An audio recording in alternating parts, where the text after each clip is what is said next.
Bonjour, je vous salue avec beaucoup de plaisir pour cette septième conférence du Cercle des managers de l'immobilier.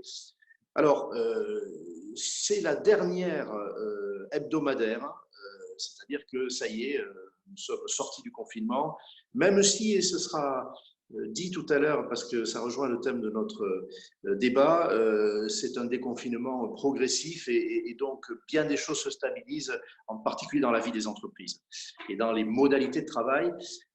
On a fait le choix aujourd'hui d'avoir un thème qui, comme tous ces précédents, colle avec l'actualité.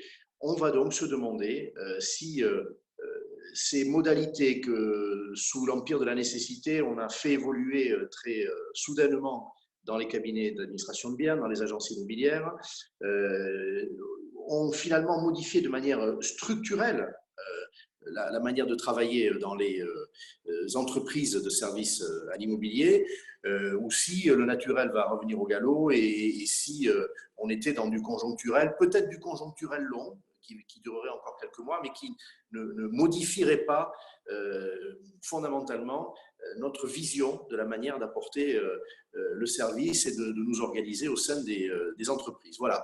Alors, pour parler de ce sujet, qui d'évidence vous intéresse tout autant que les précédents, nous avons plus de 700 participants au moment où nous parlons.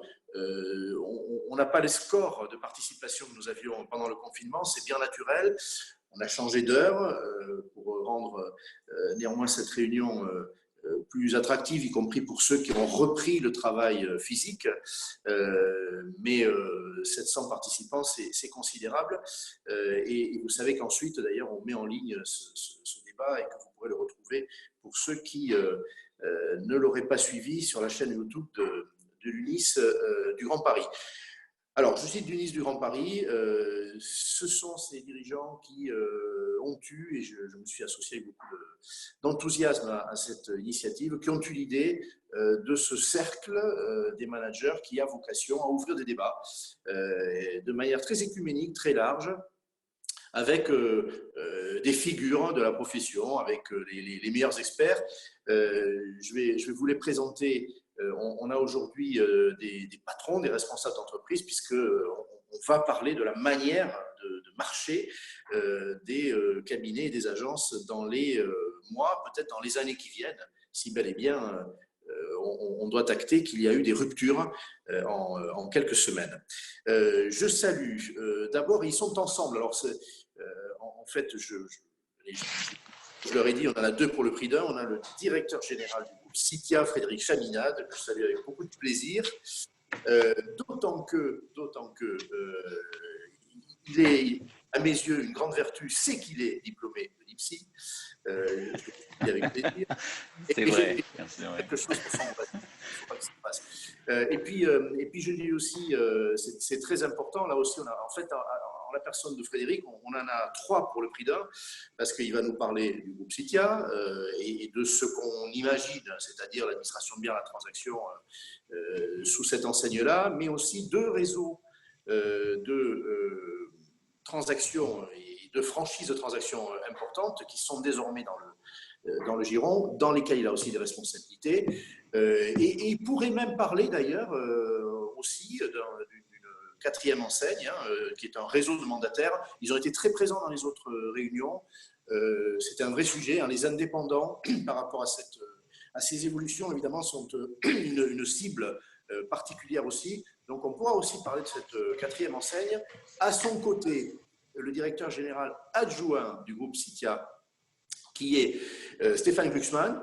Alors Stéphane, il est diplômé d'une autre école qui m'est chère, qui a donné pas mal de talent à l'immobilier. Allez, je le dis, c'est l'IDREA, qui est une institution, un institut de hautes études de droit rural et d'économie agricole, mais beaucoup de ces diplômés vont vers les affaires foncières et vers l'immobilier. C'est le chemin qu'il avait pris à l'époque, donc je le dis aussi. Et j'ajoute que Stéphane est aussi administrateur de Gallian, qui est le garant de référence proche de la famille FNAIM. Donc il a aussi à ce titre-là d'ailleurs une vision assez panoramique de l'organisation des entreprises, parce qu'un garant, c'est établissement qui sécurise. Il a aussi un regard attentif. Donc, Stéphane, je te salue aussi. Voilà. Messieurs, merci parce que voilà, c'est magnifique. D'abord, vous êtes costumés. Je ne sais pas si vous êtes restés pendant... Depuis lundi, depuis lundi. Voilà. Costumé, mais pas grimé. Hein, et puis vous respectez le maître entre vous deux. Hein, donc, tout ça est parfait. Très, très bien. Alors, les autres sont seuls. Je vais passer dans leur bureau chez eux. Allez, je vais saluer d'abord Éric Laurent, qui est là parce que je l'ai déjà vu tout à l'heure. Éric. Oui, je suis là. Bonsoir. Bonjour Éric. Bon, très chic aussi. C'est un autre style. Alors, Éric, bon, allez, on va dire que c'est un grand spécialiste de l'administration de biens. Il a fait ces métiers-là, il les a managés au service de grandes enseignes. Et alors, il est aujourd'hui au service toujours d'une grande enseigne qui évoque d'abord la promotion construction, mais qui s'est diversifiée dans l'administration de biens et la transaction depuis quelques années. Et Éric, tu en es le patron, le pilote de ces activités de service, c'est le groupe Pichet, un groupe du Sud-Ouest, mais qui est une enseigne nationale désormais. Absolument, absolument, oui. Depuis 2015. Voilà. Et alors toi, puisqu'on n'est pas obligé de parler de diplôme, mais là je vais encore le faire parce que tu es diplômé de l'ESPI et que voilà, j'ai un lien affectueux aussi avec cette école de manière confraternelle et historique parce que je l'ai présidée il y a quelques années, donc, voilà, donc je la cite volontiers. Le dernier débatteur parmi les invités, s'entend, professionnel, José de Jean Mathéo. José, je ne t'ai pas vu, mais je pense que tu es là. Je suis là, bonjour. Alors, je ne te vois pas, je t'entends d'ailleurs faiblement. Est-ce que tu Ah, voilà, c'est mieux. Je t'entends toujours pas. Tu m'entends maintenant? Oui, pas très fort. Je ne sais pas s'il y a un réglage à faire. Si c'est le cas. Voilà, peut-être que comme ça, c'est mieux, c'est plus pratique. Oui, c'est déjà un peu mieux, tout à fait. Oui. Donc, José, tu es dans ta salle de sport, visiblement, puisqu'on voit un vélo. C'est ça. Je suis revenu dans ma zone de confinement. Voilà. Bon, parfait. Pour vous montrer que il fallait joindre à la fois le physique et la tête et les jambes, parce que… Tout ça est juste. Fallait tenir. Tout ça est juste. Alors, José, tu représentes une enseigne qu'on a déjà mise à contribution très récemment dans l'un de nos débats avec la participation du président de Procivis, Yannick Borde. Donc, tu es chez Procivis, qui est un grand acteur intégrateur en matière d'immobilier, le patron, le responsable des activités d'administration de biens et de transactions.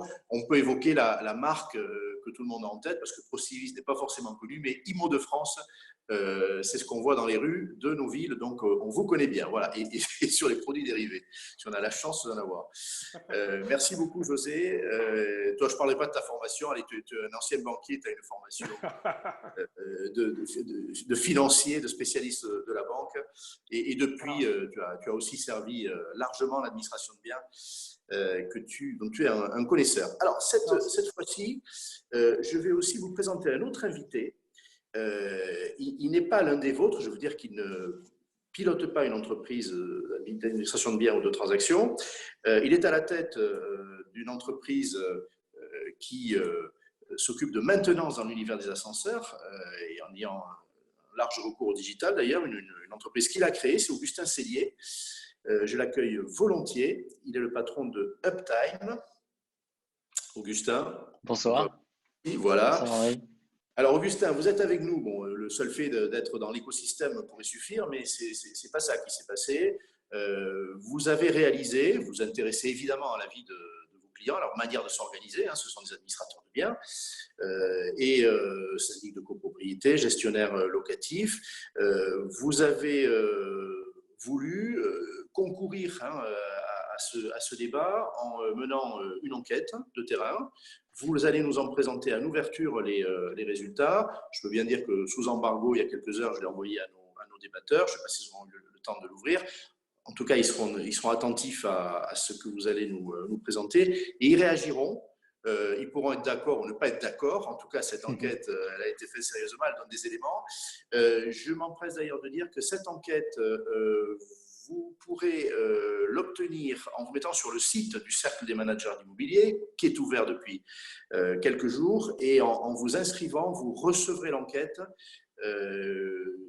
pour pouvoir la regarder plus attentivement après ce débat. Je passe la parole, maintenant que j'ai présenté nos invités, à ceux qui invitent avec moi. Ce sont les dirigeants de l'UNIS du Grand Paris, sa présidente, Émilie Jousset, et ses deux présidents délégués que sont François-Emmanuel Borel et Benjamin Darmouni. Le mot d'abord à la présidente, et puis ensuite à ses deux confrères, et puis je vous mettrai à la question. Merci Henri pour cette belle présentation. Effectivement, comme vous le savez, on a voulu, dans la nomination et la création de ce cercle des managers de l'immobilier, accompagner donc tous les professionnels de l'IMO pendant la crise. Et aujourd'hui, c'est déjà la 7e conférence hebdomadaire. Comme tu l'as dit Henri, on passe à un rythme mensuel. Donc la prochaine aura lieu le 2 juin, mais je leur dirai en fin de conférence. Effectivement, on a aussi créé un site internet parce qu'on a voulu mettre à disposition de tous les participants intervenants et professionnels au sens large du terme dans l'immobilier, toutes les conférences, toutes les coordonnées, les intervenants qui étaient venus. Et voilà, aujourd'hui, on passe un pas de plus en ayant fait ce sondage et Augustin Sellé va nous le présenter. Pour nourrir en fait la réflexion qu'on souhaite, puisque ce site doit être un lieu et un lien d'ailleurs, d'échange, d'idées, de contacts et surtout de propositions, des idées sur tous les sujets pour tant les prochaines conférences que éventuellement faire des nouvelles propositions de débats et de mesures à porter auprès des pouvoirs publics, comme c'est le rôle d'un syndicat comme l'UNIS. On veut évidemment insister sur notre souhait d'élargir ce cercle de réflexion, qui ne soit pas juste cantonné à l'UNIS, puisqu'on a vu à chaque conférence le nombre de participants augmenter de façon exponentielle et d'horizons très divers. Et du coup, tous les domaines de l'immobilier ont été traités et la crise les a tous touchés. Donc du coup, on souhaite en fait intervenir sur toute la chaîne de tous les acteurs de l'immobilier, continuer sur cette lancée, réfléchir ensemble de manière globale notamment. Voilà, c'est l'objet premier de nos débats dont ce soir et on espère que cette adaptabilité et on pourra envisager ensemble les changements. Voilà, je laisse Benjamin et François-Emmanuel l'explication de la volonté qu'on a de ces réponses et de ce débat. Comme Émilie l'a très justement dit, nos conférences réunissent tous les professionnels du monde de l'immobilier et la preuve en est avec la présence d'Augustin, que je remercie vivement de son aide au travers de la réalisation de l'enquête, parce qu'il y a beaucoup contribué et il a accompagné notre cercle. La question qu'on se pose, c'est comment allons vivre l'après-Covid-19 ? Comment allons-nous appréhender l'évolution de nos professions avec le digital ? Allons-nous conserver nos habitudes de travail ou les faire évoluer ? Toutes ces questions, vous nous avez aidés à y répondre en participant à notre enquête. Et en ça, nous vous en remercions parce que ça nous a apporté beaucoup d'informations. Nous avons su nous adapter tout en laissant l'humain au cœur de nos professions et surtout, le lien avec nos clients pendant cette crise a été extrêmement important et ils étaient extrêmement demandeurs de pouvoir continuer à travailler avec nous dans l'intérêt de leur patrimoine. Nous sommes réunis donc aujourd'hui pour analyser la situation et savoir comment nous vivrons l'après-Covid-19. C'est la réponse auquel nous allons essayer de répondre tous ensemble. Bon, vous voyez que les arrière-plans varient d'une personne à l'autre. Hein. Benjamin Darmouni est devant un coffre-fort d'administrateur de biens parisien. Voilà. On passe à François-Emmanuel, au personnel peut-être. François-Emmanuel Borel, dernier représentant de la puissance invitante. Et ensuite, on va regarder les résultats. Et comme un vrai syndic, moi je suis dans une salle d'assemblée générale. Voilà. Moi, je suis pas à cette règle. Tu parlais des formations. Je voulais rendre hommage au directeur de mon ancien troisième cycle, qui était le professeur Philippe Malinvaux, qui nous a quittés il y a à peine un mois et qui animait avec talent cet enseignement, qui a connu beaucoup de professionnels que nous connaissons aussi autour de nous. Voilà. Je pense que c'était un mot qui était nécessaire. Justement, tous les métiers sont représentés aujourd'hui. Le monde de demain, finalement, ressemble beaucoup à celui d'hier, sur les 48 dernières heures en tout état de cause.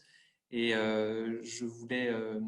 j'étais impatient de savoir ce que les représentants de ces grandes enseignes pouvaient nous apprendre, parce qu'ils ont nécessairement plus de recul que nos structures, parfois plus petites, et qui sont avec plus de contingence, on va dire, matérielle. Donc, leur recul sur l'activité, à mon avis, nous apprendra beaucoup aujourd'hui. Merci beaucoup François-Emmanuel. Augustin, tu as la parole.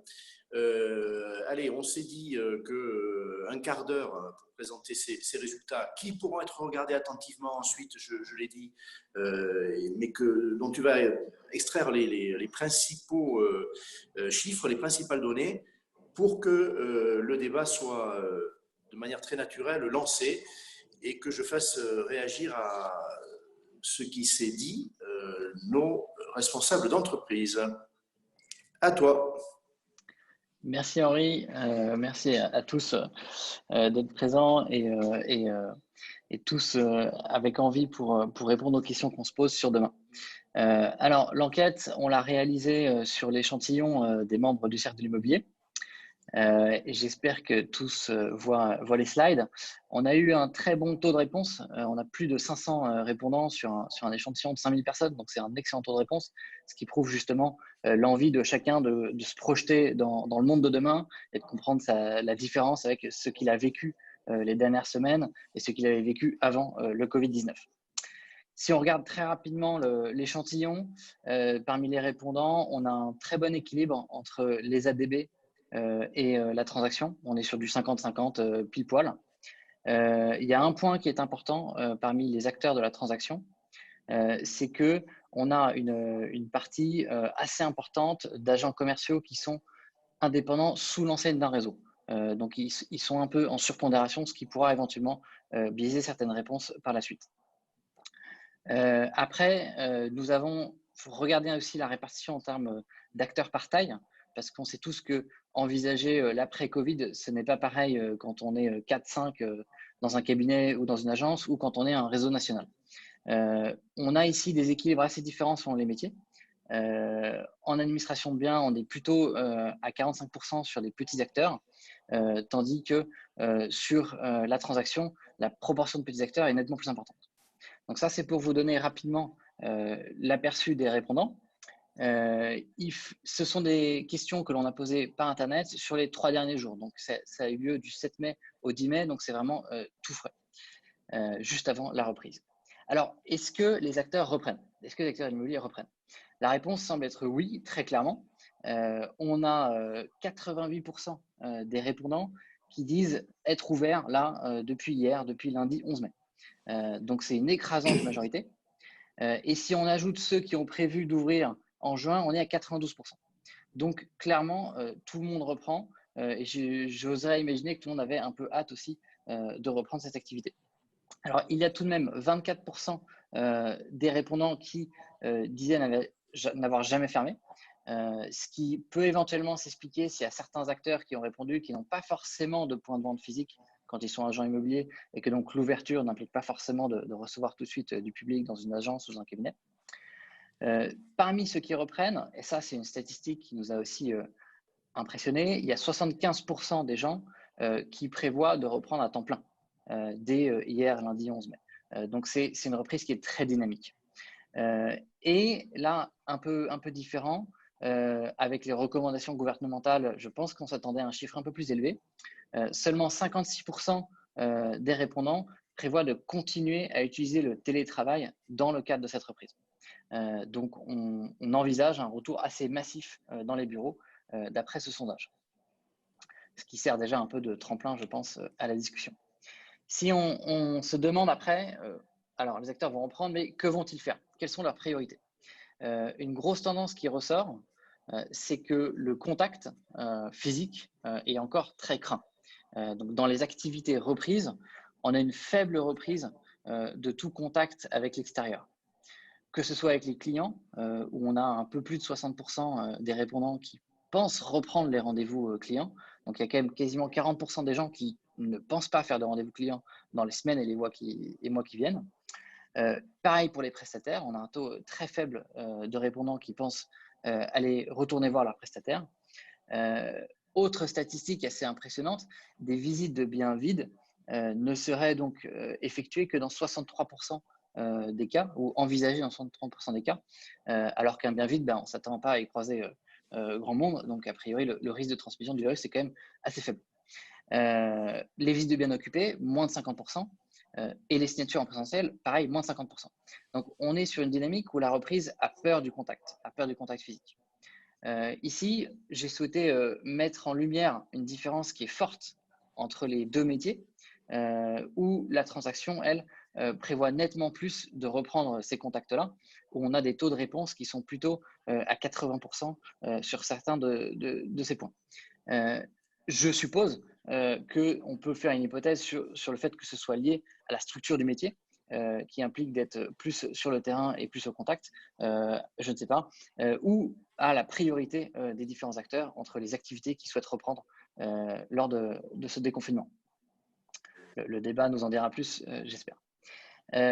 Ensuite, une fois qu'on s'est dit, il y a une reprise qui est dynamique, cette dernière a peur du contact, posons-nous la question, est-ce que cela va être compensé par des mesures de digitalisation? Est-ce que les acteurs se disent, je vais moins voir les gens, donc je les verrai plus, entre guillemets, en digital? Eh bien, pas vraiment.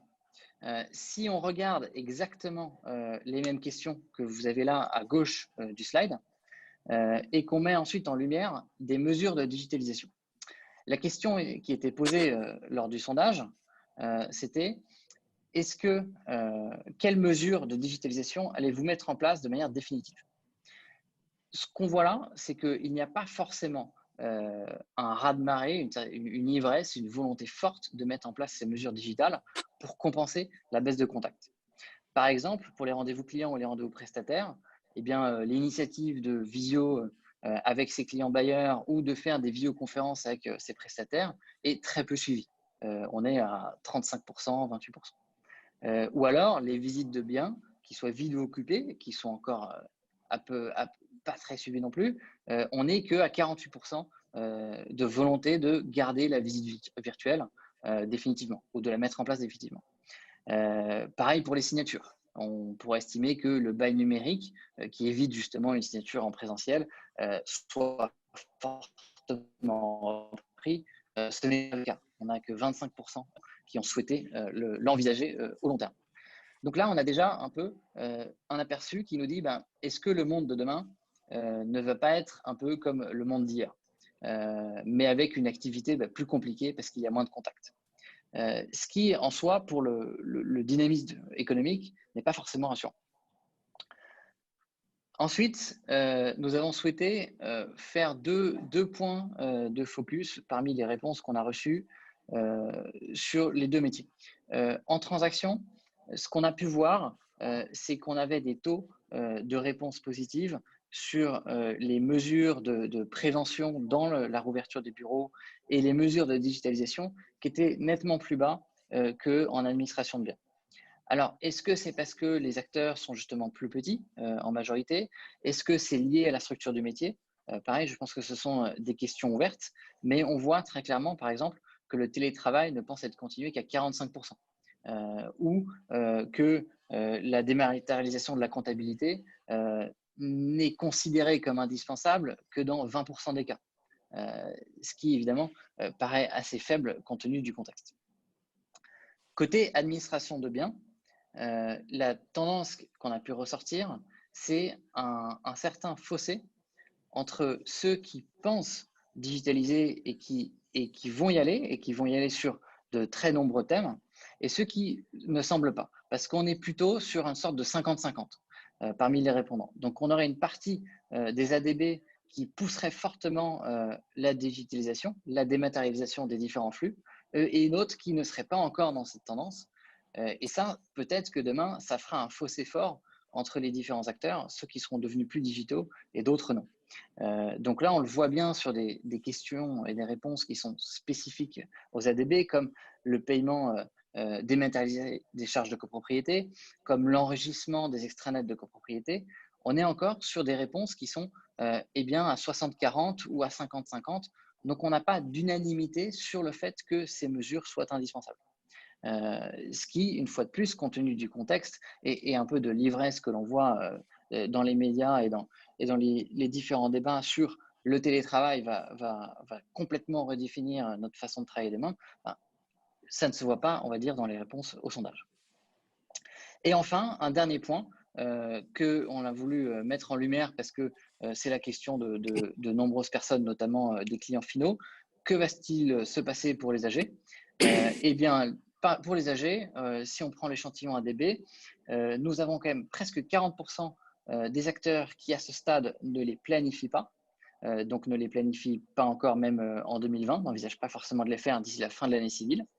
Et on a 46% qui prévoient de les faire entre maintenant et la fin de l'année civile. Parmi ces répondants, on a encore une grande majorité qui prévoit de les faire en présentiel, avec éventuellement l'adjonction d'un vote par correspondance ou de la visioconférence, mais avec une structure de base en présentiel. Voici pour les résultats du sondage. Merci beaucoup, Augustin. Merci beaucoup. Voilà, ça y est, je remercie Augustin que je vois en plein écran. Encore une fois, cette enquête apporte déjà un certain nombre de réponses, et puis moi je trouve qu'elle pose beaucoup de questions. Bon, déjà je fais remarquer qu'on n'a pas d'historique, c'est la première du genre, et les taux qu'on peut trouver faibles d'adhésion aux nouvelles solutions, aux nouveaux modes d'organisation, peut-être aurait-il été infiniment plus bas il y a 2 mois ou 3 mois. Donc, en tout cas, c'est la photographie à l'instant T, prise très récemment, développée très récemment, de ce que pensent plus de 500 professionnels. Frédéric et Stéphane, on va parler du groupe Citia. Alors, vous avez, vous, plusieurs points d'observation. Il y a le groupe, je le disais, il y a aussi 2 réseaux de franchisés de première importance, que sont La Forêt et Yoké, et puis un réseau de mandataires, organisation particulière, je peux mettre de côté pour l'instant, organisation d'indépendants, d'agents commerciaux indépendants dans l'univers de la transaction. Parlons déjà du groupe et peut-être en même temps aussi des 2 réseaux, parce qu'il y a des points communs. On va mettre de côté la transaction, parlons tout de suite de l'administration de biens, mais qui est historique et centrale de Citia. Comment avez-vous vécu ces 2 mois en termes de recours au digital, en termes d'organisation? Bon, il y a eu des outils très naturellement employés par les entreprises, c'est le passage à temps partiel et c'est le télétravail. Dites-nous quel recours vous y avez eu. Est-ce que, je vais loin, mais j'aimerais qu'on aille jusque-là, est-ce que les nouveaux modes d'exercice vous ont donné des idées de nouvelle organisation, peut-être de réduction d'effectifs, de rationalisation ou de changement de fonction et de requalification des profils de poste? Voilà, toutes ces questions, vous y répondez comme vous le souhaitez, avec la franchise qu'on vous connaît, et je ne sais pas comment vous voulez vous répartir les choses. Vous êtes libre, Frédéric et Stéphane, et on parlera de transactions après. Commençons par les 2 grands métiers de la gestion, qui sont aussi, je crois, exercés dans les réseaux de franchisés. Hein, voilà. Oui, c'est ça. Je vais démarrer juste pour repositionner. Alors d'abord, parce que je n'ai pas eu l'occasion de le faire, merci pour votre invitation. Très intéressant, et j'ai pu voir pendant toute la période de confinement l'intérêt que portait la profession et tout ça à travers cette réunion. Donc bravo aux organisateurs pour ce moment un petit peu particulier et ce zoom sur notre profession. La deuxième des choses, c'est rappeler qu'on est une entreprise familiale. On a un fonctionnement, on existe depuis 30 ans, on a un fonctionnement atypique, j'allais dire. On a un président qui a 100% du capital, qui est le fondateur du groupe et qui a des idées, j'allais dire, très précis sur un certain nombre de choses et on a vu pendant cette période de confinement que si ces idées pouvaient paraître démodées, à un moment donné, elles ont repris tout leur sens dans cette période particulière. Ça va directement sur notre sujet, c'est par exemple la conception même de nos bureaux. On n'a jamais voulu des bureaux en plateau. C'est quelque chose qui est interdit dans la maison. On a des bureaux individuels de manière systématique ou au pire à 2 personnes. Donc à chaque fois, lorsqu'un cabinet nous rejoint, lorsqu'il rejoint notre environnement et notre groupe, on est vraiment dans ce fonctionnement-là. Autant vous dire que beaucoup de nos confrères, de nos amis, hein, d'ailleurs, quand je dis ça, nous disaient à un moment donné, oui, mais vous pourriez gagner en place, en nombre de collaborateurs, en coût au mètre carré, bref, en productivité. Et la réponse de Philippe Briand là-dessus était claire, c'est de dire non, moi, l'homme, le contact humain est au cœur de mes revendications professionnelles et de mon fonctionnement professionnel, et je souhaite garder ce format-là. On a vu pendant cette période de confinement que ça a été un véritable atout, puisque ça nous a permis rapidement de cette continuité de service pour nos clients en back-office, d'avoir des collaborateurs qui arrivaient au bureau sécurisés, qui allaient à leur bureau et qui pouvaient fermer leur bureau pendant cette période, j'allais dire, et puis naviguer dans les espaces communs selon les règles qu'on a tous subies, nous tous, pendant ces 2 mois. Donc ça a changé la donne. Les collaborateurs de l'administration de biens dans les cabinets Citia on continue à se rendre sur le lieu de travail pour tous, pour une partie d'entre eux? Pour une partie d'entre eux, un quart à peu près, un quart des équipes sont physiquement allées en agence. La deuxième des choses, ça va rejoindre le sujet aussi, c'est la dématérialisation. C'est super, c'est un outil formidable et on a installé cet outil depuis quelques années dans la maison, mais il faut l'alimenter. Le tuyau, il est formidable, mais il faut mettre quelque chose dedans. Donc, la réception du courrier, ça veut dire qu'à un moment donné, il faut faire de la jette, il faut scanner les documents. On peut avoir des comptables en télétravail à distance, mais il faut qu'elles aient à l'autre bout des données qui arrivent. Et donc, il s'agissait pendant cette période de 2 mois d'avoir des équipes qui soient présentes au cabinet, qui puissent scanner l'ensemble des documents, récupérer les mails et tout, dispatcher l'ensemble de ces infos à nos équipes qui, elles, pouvaient être en télétravail si elles n'étaient pas physiquement présentes à l'agence. D'accord, c'est très clair. Donc, j'imagine, j'avais posé des questions extrêmes, que vous n'envisagez pas de nouvelle organisation, vous n'envisagez pas de modifier. Alors, je suis allé jusqu'à parler de suppression de postes, parce que je mets les pieds dans le plat, je pense que c'est un sujet, ça va l'être dans certains groupes. D'évidence, ce n'est pas le cas. Et est-ce qu'il y a aussi des modifications de profil à imaginer? Est-ce que la digitalisation, à un moment donné, elle fait que, et vous l'avez fait depuis, semble-t-il, que la valeur ajoutée de certains collaborateurs se déplace? Ça intéresse le président d'école aussi que je suis, autant vous le dire.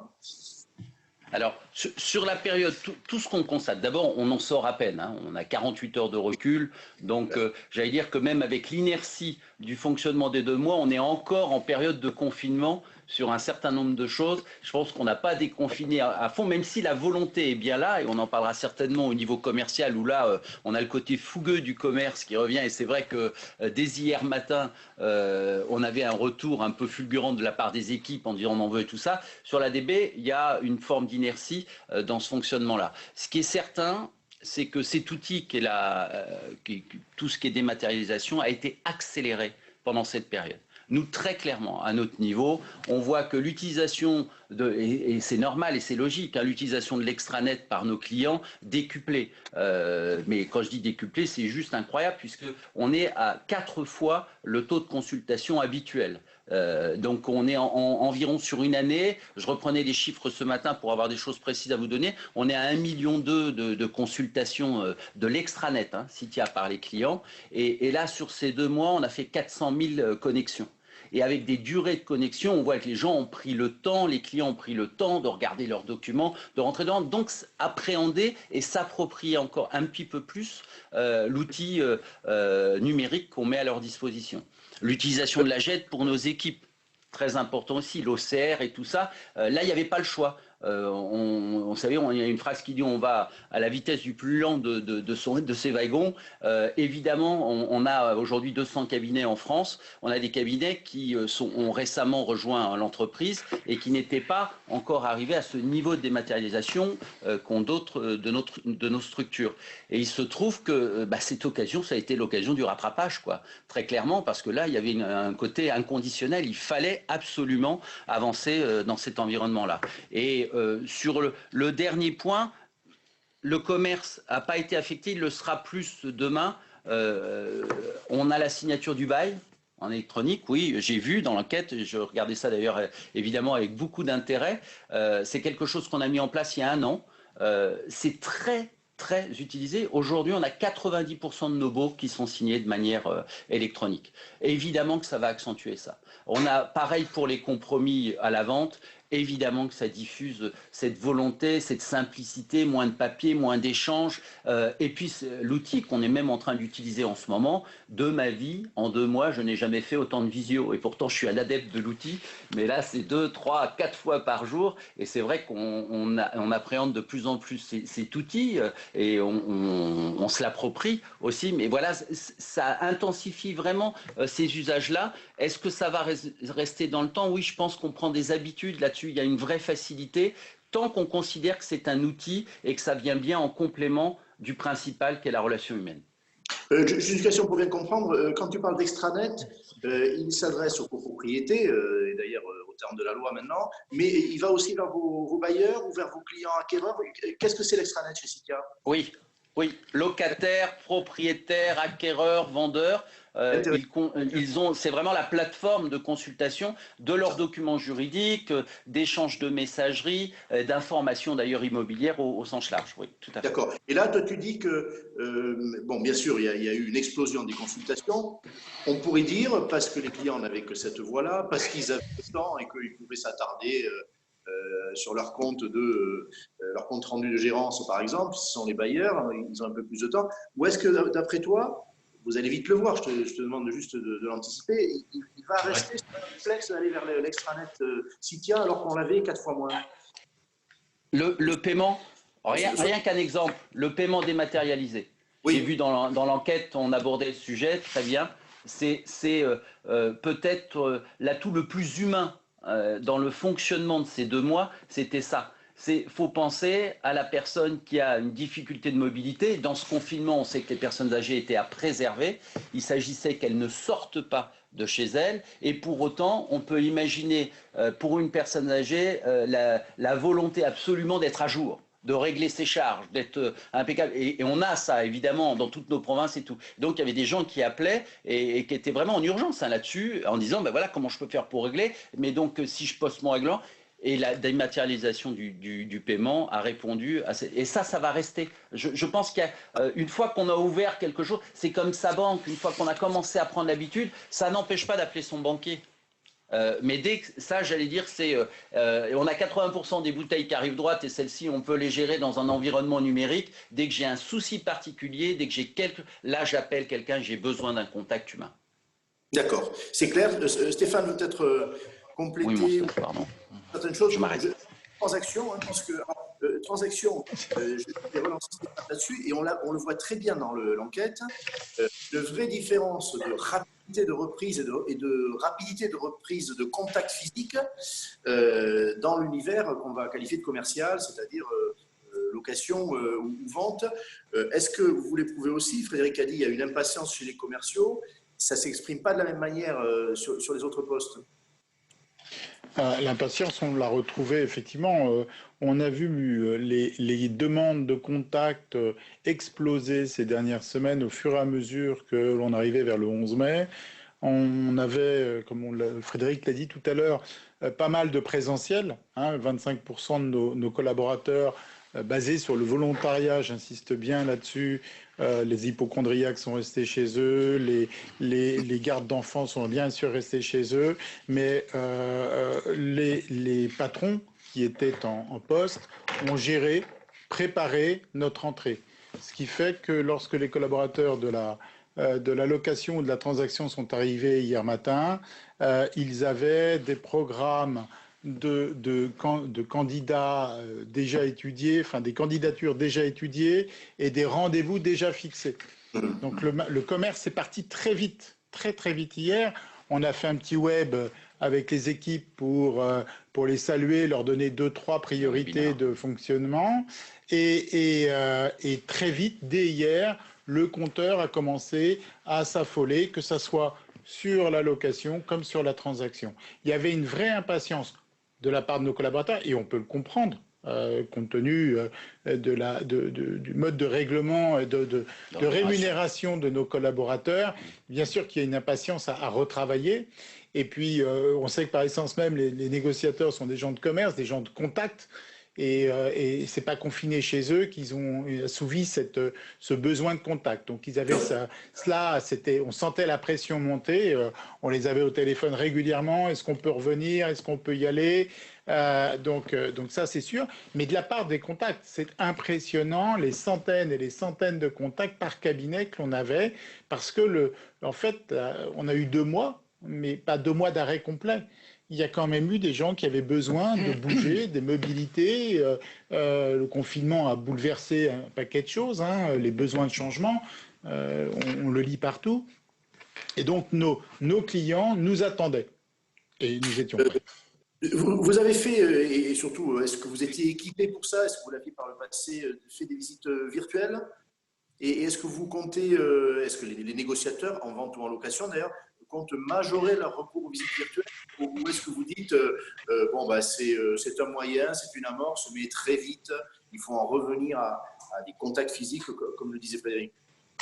C'est un moyen, on l'a utilisé, c'était pas toujours très facile. Je pense que c'est un outil, mais on n'achète pas lorsque on achète une maison, un appartement, ou même lorsque l'on va chercher un endroit où on va loger sa famille. C'est pas un objet manufacturé, c'est pas un téléphone, c'est pas un aspirateur où je vais aller sur n'importe quel site internet où je vais trouver des comparateurs et qui vont me dire quel est le meilleur modèle. Nous, on vend de l'humain. On vend de l'humain parce qu'on vend la qualité de vie de nos clients. Et à travers le virtuel, on peut présenter des choses. C'est un petit peu comme il y a... Henri, tu as commencé comme moi il y a quelques années. Il y a les premières annonces, il y avait de temps en temps des photos. Aujourd'hui, on n'imagine pas de présenter un bien sur Internet ou sur n'importe quel support sans au moins des photos. Et c'est venu très traditionnellement, très rapidement. Pour autant, les photos n'ont pas empêché, d'accord, ce besoin de contact, ce besoin de conseil. Et je crois que ce qui va être important, c'est la prise de conscience que l'humain est important et que le conseil et le service, en fait, le digital, et c'est ce que je voulais dire, même par rapport à l'administration de biens, le digital, c'est super important. On s'est rendu compte, on a eu un laboratoire de 2 mois merveilleux.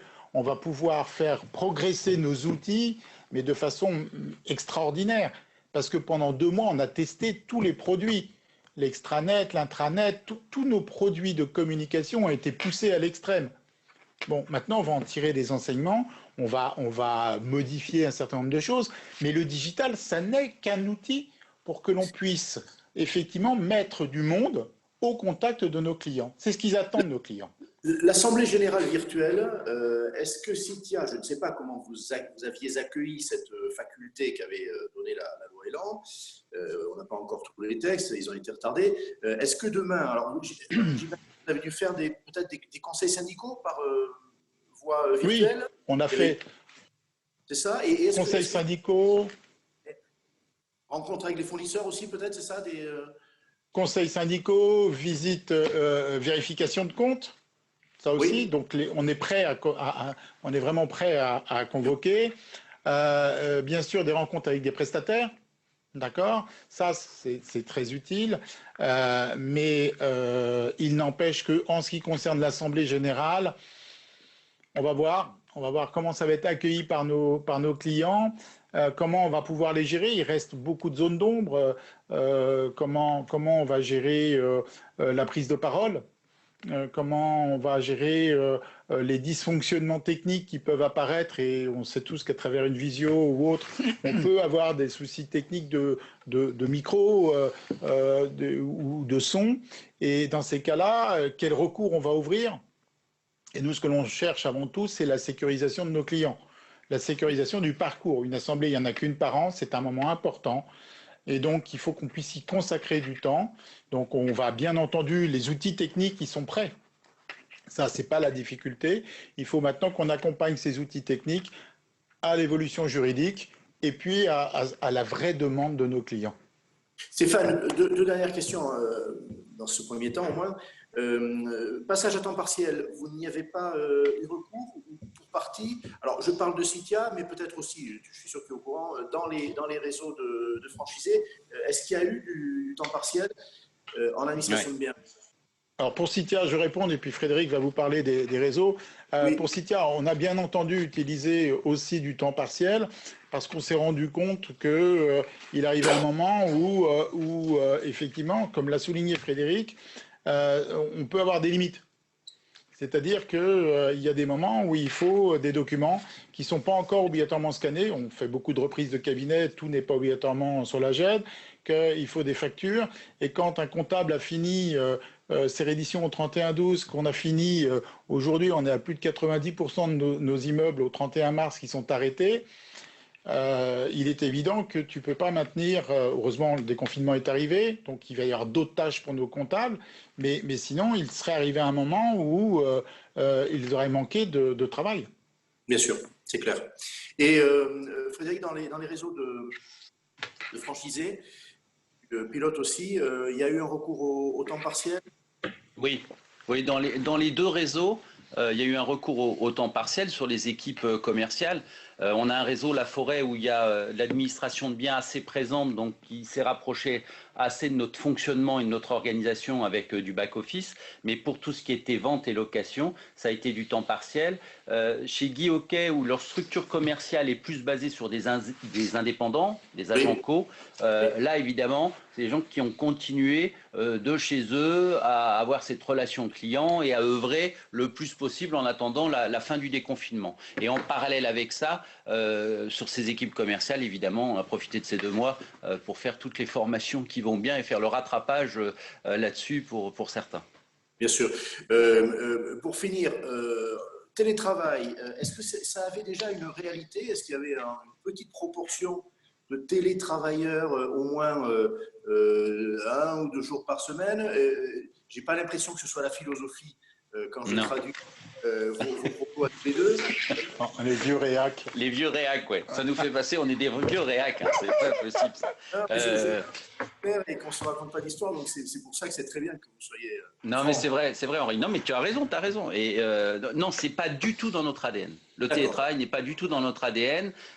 Hier matin, ont redémarré une grande partie de nos équipes. Seules les équipes qui sont restées en télétravail sont des personnes qui avaient des soucis de garde d'enfants et des soucis de santé. C'était les 2 axes et évidemment ça a été préservé, les choses sont claires. On a vraiment œuvré tout de suite dans cette logique-là, mais c'est pas quelque chose auquel on adhère en termes de management, de fonctionnement. Tout à l'heure, j'ai parlé d'organisation des bureaux. On est organisé par pool, en copropriété, avec les gestionnaires qui partagent et qui échangent avec les comptables et les assistantes qui sont donc dans le bureau voisin. Il y a une proximité, il y a un lien, il y a des habitudes, il y a l'utilisation des outils qui vont avec ça et tout est organisé autour de ça. Alors, ça ne veut pas dire qu'on ne peut pas y réfléchir demain et tout, mais ce n'est pas dans notre volonté. Et puis, il y a une chose aussi, c'est le client. Le client, à un moment donné, il faut pouvoir le recevoir, l'accompagner. Et dans notre fonctionnement et dans notre organisation, il vient à l'agence très souvent sans rendez-vous. Il veut pouvoir rencontrer sa comptable, son assistante ou son gestionnaire de copro sur place.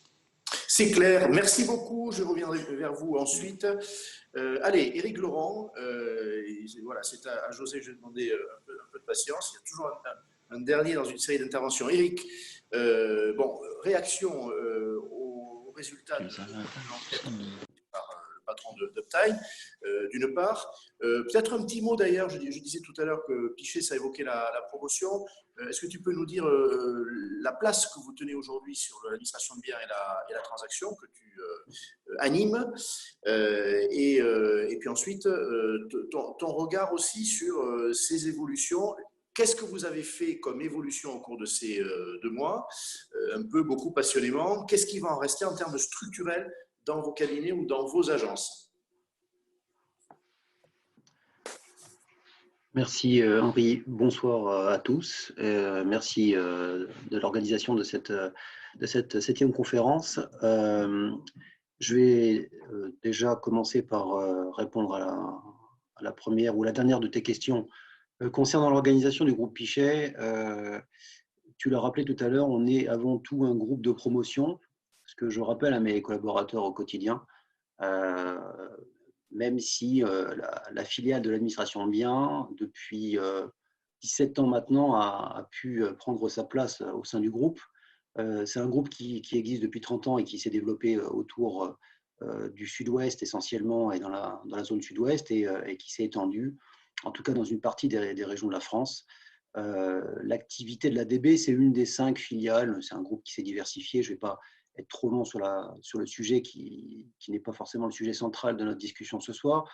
Mais donc, l'administration bien fait partie des métiers du groupe, au même titre que les activités classiques que l'on propose, avec une quand même qui mérite toute l'attention, je pense, qui est le domaine viticole du groupe à côté de Bordeaux. Pour nous, au niveau de l'ADB, on a évidemment vocation à prendre une bonne partie des productions du groupe, puisque notre première mission, c'est d'intégrer les résidences et les biens qui sont produits par le groupe depuis maintenant toutes ces années. Et donc, on a une place dans les 5 filiales du groupe qui reste une place, je dirais, honorable. On n'en reste quand même pas moins une petite filiale et un groupe certes familial. Mes collègues et néanmoins amis de chez Citia le rappelaient tout à l'heure, on a ce point commun ensemble, hein, c'est que le groupe Pichet est également un groupe familial indépendant avec un actionnaire qui est donc notre président Patrice Pichet. La différence, évidemment, c'est le chemin qui a été suivi. On n'est pas un pur player de l'administration de biens. J'ai connu ce genre de structure par le passé. Là, on est vraiment dans une structure de groupe intégré où une de nos activités est la gestion en copropriété, en gestion locative et maintenant également en transaction d'une partie des biens du groupe, mais pas seulement, puisqu'on a vocation à se développer également en local, là où sont implantées nos agences, qui ont suivi souvent d'ailleurs les strates de développement du groupe en matière de défiscalisation, puisque vous le savez, c'est souvent, et c'est en l'occurrence un axe assez privilégié de développement dans un groupe de promotion comme le nôtre. Donc voilà, pour poser le décor rapidement, moi je le disais, je suis arrivé ça fait donc à peu près 5 ans maintenant que j'ai la chance de m'occuper de cette filiale. Je dis la chance parce que j'en profite. C'est vrai que dans le métier de la promotion et dans le métier de l'administration de biens, on ne partage pas toujours les mêmes valeurs. Chez nous, c'est le cas. Et c'est important de le dire également.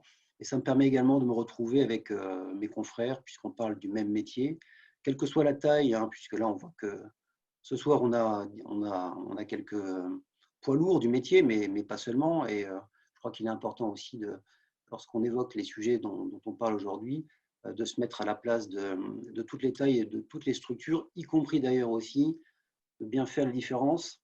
Et on l'a vu pendant ces 2 mois chez nous, la différence entre une organisation de type siège, PESAC, qui est chez nous le gros bateau, mais également des agences qui sont des petites agences locales, parfois loin des métropoles, qui est encore un schéma différent de Paris.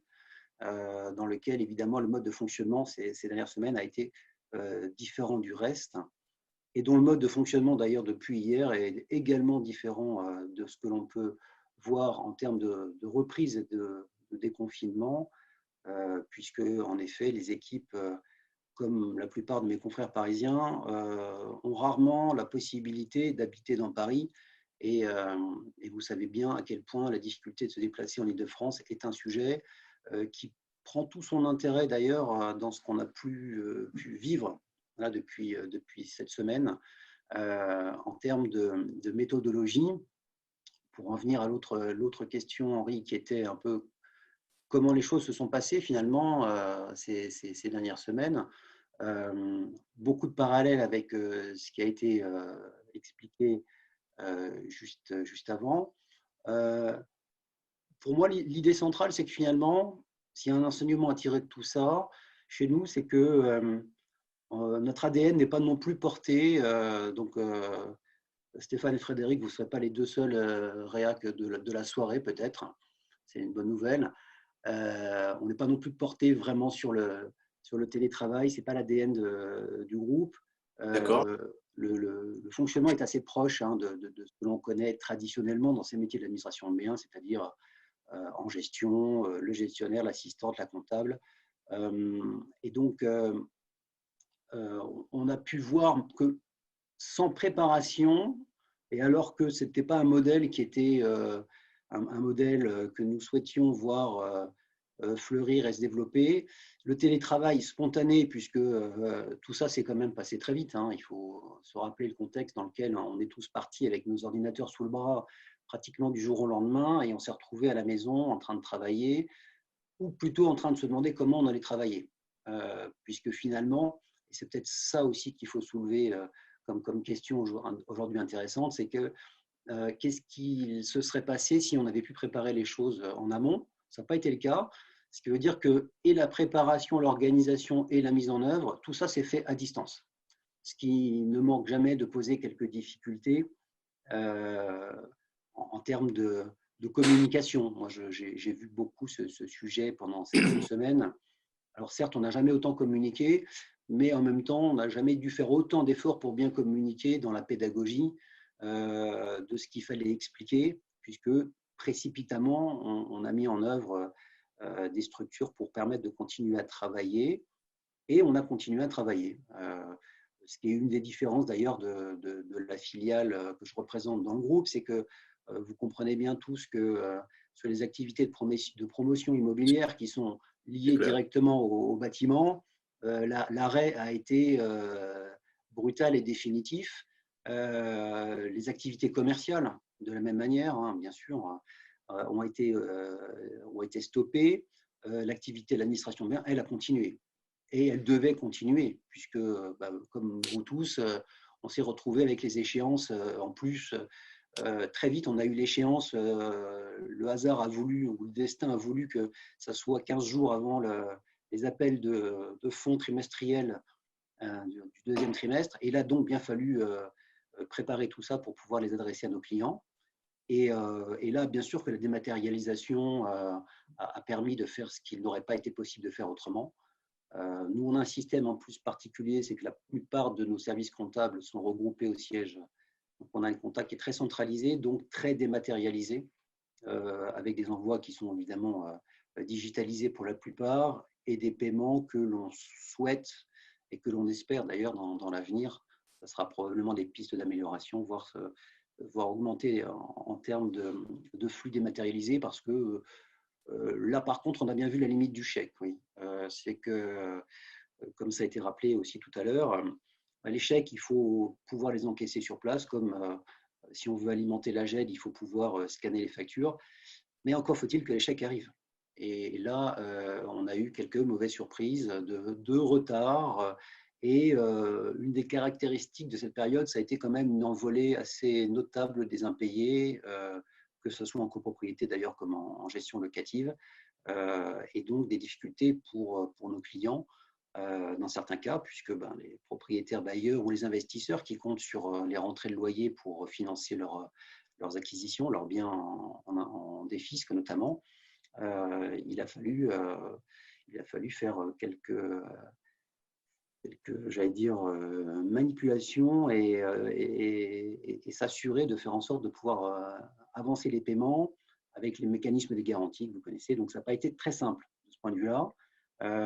Mais on peut dire quand même que, en dépit de cette préparation qui n'a pas été possible, il y a eu un gros investissement des équipes et il y a eu un très bon niveau de compréhension des clients également. On pourrait même Est-ce parler que les clients, d'ailleurs, face à ces innovations digitales forcées, je pense au paiement dématérialisé des loyers ou des charges, j'imagine que vous le proposiez, mais vous aviez un taux plus ou moins important de ceux qui acceptaient et un taux de ceux qui refusaient. Est-ce que le client aujourd'hui, Frédéric en parlait tout à l'heure, il dit ça va rester. Est-ce que vous avez fait monter votre taux de paiement digital et est-ce que ça va rester et au-delà du paiement digital, est-ce que les clients, tu parles de compréhension, est-ce que même ils ont adhéré à certains réflexes dématérialisés que vous n'aviez pas? Je citais tout à l'heure les réunions de conseil syndical, j'imagine que vous en avez fait aussi, ou des réunions avec des partenaires, des fournisseurs. Qu'est-ce que vous ne faisiez pas que vous avez fait et qu'est-ce qui va rester de ce passage au digital, de ce recours au digital? Dans l'enquête, on évoquait une dizaine d'outils, hein, donc tu as l'embarras du choix. Mais Oui, c'est d'ailleurs une des vraies questions intéressantes de quelle est la proportion de ce qui va rester. Je reviens juste rapidement sur un des points qui va rester, mais qui va certainement évoluer quand on parle de télétravail. Il y a un sujet qu'on n'a peut-être pas abordé, que je voulais aborder rapidement, c'est que les conditions dans lesquelles certains de nos collaborateurs et collaboratrices se sont retrouvés à travailler chez eux ne sont pas forcément les conditions optimales. tout à fait. Là aussi, il a fallu faire preuve de compréhension, d'adaptabilité et d'un bon niveau de flexibilité. On comprend tous que travailler chez soi 2 jours par semaine dans des conditions normales, ça n'a évidemment rien à voir avec y être toute la semaine avec des enfants en bas âge parfois ou des situations personnelles qui sont difficiles. Et ça aussi, ça a fonctionné. Ça, il en restera certainement quelque chose dans la méthodologie. Pour les 2 autres points dont tu parles… Je t'arrête là parce que c'est un point très important.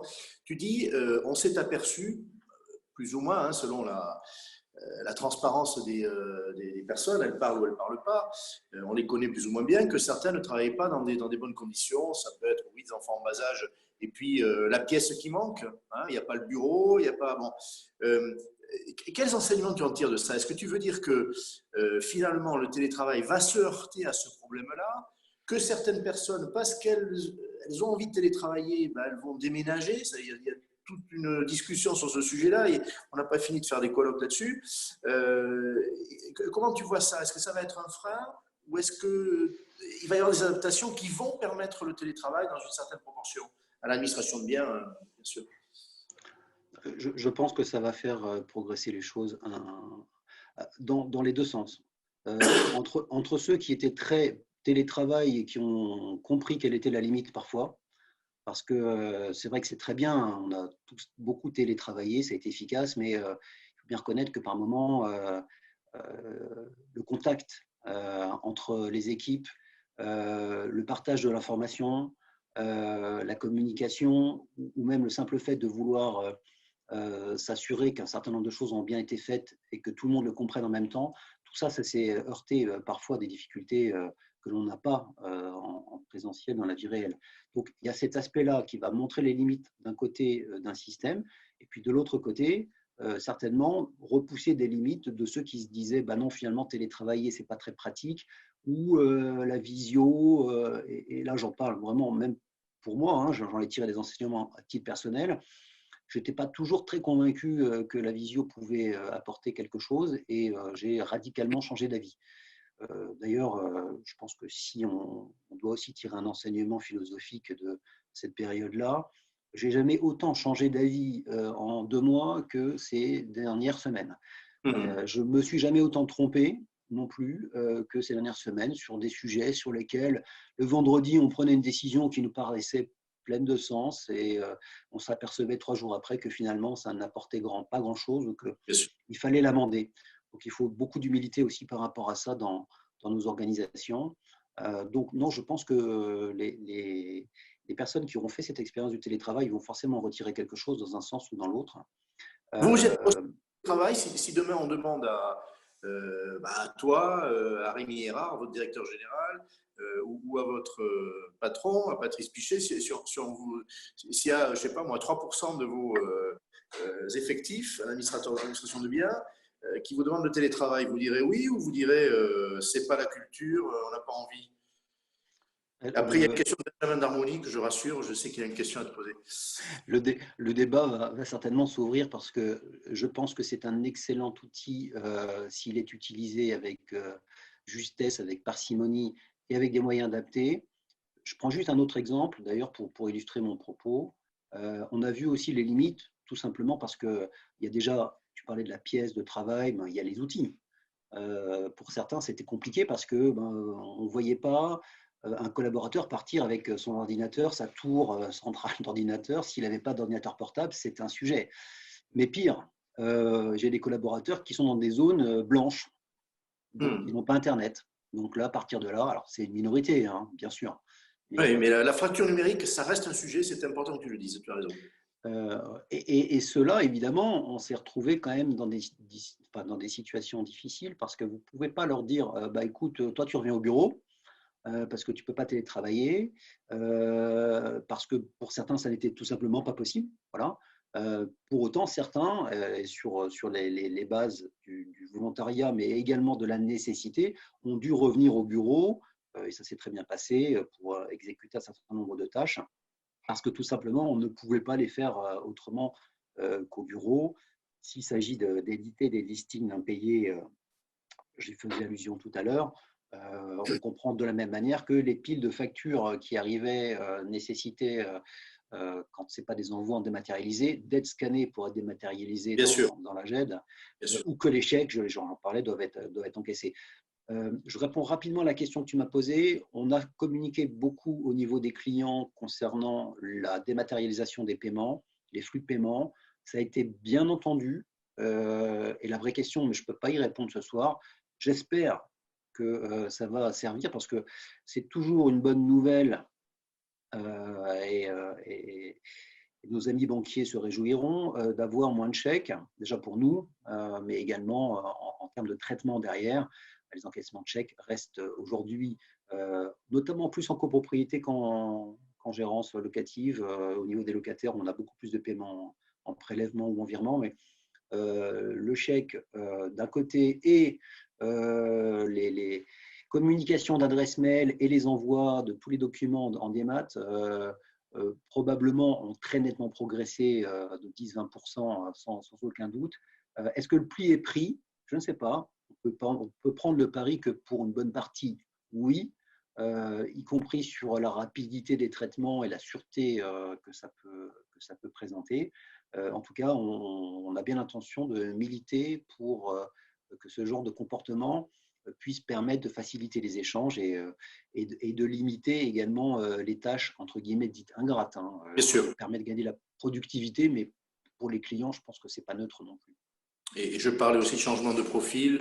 Les jeunes qui entrent dans vos métiers, probablement, n'ont-ils plus envie de faire des saisies et des doubles saisies, mais de se centrer sur de la valeur ajoutée, en particulier quand ils viennent se former dans une école spécialisée. Benjamin d'Harmonie a une question à te poser.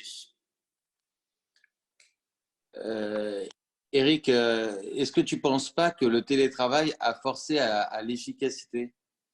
Parce que, en tout cas, dans mon entreprise, j'ai observé le fait qu'on allait à l'essentiel. Une réunion que je tenais au bureau avait tendance à durer 1h30 ou 2 heures, alors qu'une visio avec les mêmes intervenants, les mêmes collaborateurs, durait maximum 45 minutes. Parce qu'on allait droit au but. Oui, je suis d'accord. C'est tout à fait vrai. Je l'ai fait, cette expérience aussi, sur une première. Je me rappelle la première visio qu'on a fait quand on était tous un peu sidérés par ce qui nous est arrivé, parce qu'il y a eu vraiment cet effet de sidération qu'on a tous vécu, où 8 jours avant, on pouvait rigoler de ce qui nous paraissait être une mauvaise plaisanterie ou une grippe asiatique, et 8 jours après, on s'est retrouvés tous à la maison et ça a été compliqué. Donc moi, j'ai fait une première réunion avec mes troupes, et la première a duré un peu longtemps. Et très vite, en effet, ça s'est régulé et on est allé beaucoup plus à l'essentiel. Un peu l'inverse de ce que je pensais avant. C'est-à-dire finalement, ce que je pensais être un outil qui pourrait permettre parfois de s'égarer ou d'être un peu moins concentré. C'est l'inverse qui s'est produit. Ça aussi, c'est une des leçons qu'on doit tirer de cette période-là. Il y a beaucoup de choses qu'on n'aurait pas imaginées. Donc, on a gagné probablement en efficacité de ce point de vue-là. Je suis totalement d'accord avec toi, Benjamin, à telle enseigne que je me demande même si ça vaut encore la peine d'aller faire des réunions en présentiel. Moi qui bouge pas mal et j'ai souvent l'occasion de me déplacer aussi, je me déplacerai peut-être un peu moins parce que ces outils qu'on a tous utilisés, comme Zoom qu'on utilise ce soir, il y en a d'autres, ont démontré une vraie efficacité et surtout, on s'est adapté très vite. C'est clair. C'est clair. Il y avait d'ailleurs, dernière question avant que José ne prenne la parole et connaît le point de vue de Procivis et d'Imotrans. Sur les collaborateurs, on parlait des clients et de leur résistance éventuellement au digital, dématérialisation des paiements par exemple, avec l'idée, je ne sais pas, que quand on fait le chèque, on garde le pouvoir, on l'envoie, on ne l'envoie pas. Bon, en tout cas, il y a toute une mythologie du papier. Les collaborateurs, est-ce que il y avait le problème de l'équipement, des zones blanches, on l'a dit, mais ils ont basculé dans l'ère digitale, même lorsqu'ils y résistaient. Tu évolues aussi par croissance externe, donc dans les cabinets repris, il y a de tout, hein, de tous les âges de collaborateurs, de toutes les cultures. Est-ce que là, tu as l'impression qu'il y a une espèce d'homogénéisation qui s'est faite dans le recours au digital, à marche forcée en 2 mois? Plutôt oui. Quelles que soient les tranches d'âge et quelle que soit la typologie de poste aussi. Alors bon, évidemment, à l'exception des commerciaux, mais on sait tous que même s'ils ne travaillaient pas, je pense que certains ont maintenu les clients au chaud. Bon, là, ils n'ont pas forcément utilisé cet outil-là, qu'on a utilisé d'ailleurs, nous aussi, bien sûr, sur certaines réunions avec des clients plus en copropriété, naturellement, mais sur toutes les catégories, que ce soit en comptabilité, en gestion directe, la partie plus administrative, tout type de poste et tous âges, je suis extrêmement surpris de la rapidité avec laquelle on l'a fait. Et pour être très transparent avec vous, on l'a fait un peu en 2 temps. Premier temps, on s'est dit on va arrêter parce qu'on ne sait pas qui va travailler. Et puis en quelques jours, on a fait rapidement le tour de ce qu'il fallait continuer à activer. Et notamment, je faisais allusion tout à l'heure à la préparation très rapidement des appels de fonds du 2e trimestre, du quitancement, puis la préparation des fonciers. Il a fallu activer certaines catégories de personnes et quelle que soit, j'allais dire, leur philosophie sur la question, très vite, ils se sont organisés entre eux et vis-à-vis de nous et pour les clients pour que ça fonctionne.